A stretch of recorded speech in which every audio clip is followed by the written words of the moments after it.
at the Cotton Bowl, where Oklahoma has just finished off a 45-40 victory over Texas. I'm Spencer Davis.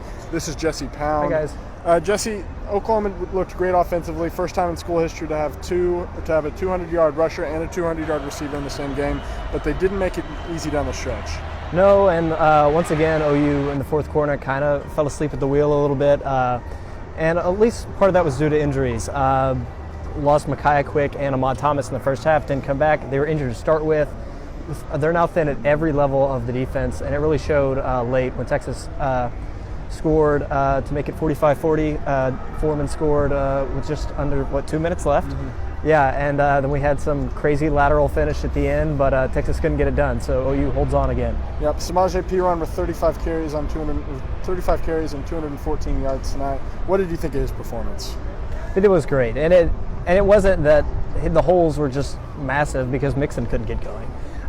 He has a little bit more burst now than he did, even against Ohio State.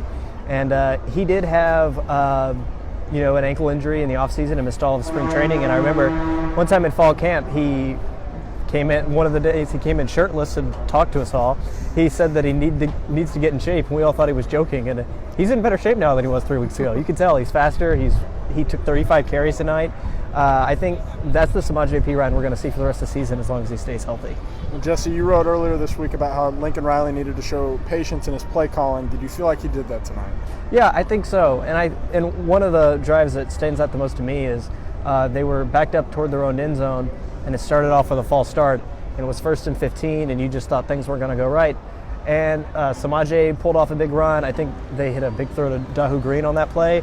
And then Baker ended up running one in for a touchdown in the end on a design quarterback draw.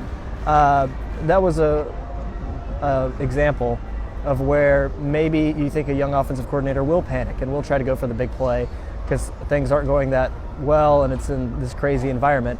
But they stuck to what they did, and he had good play calls up and down the field today. And obviously, when you get record-setting performances, it certainly helps. But big day for OU offensively.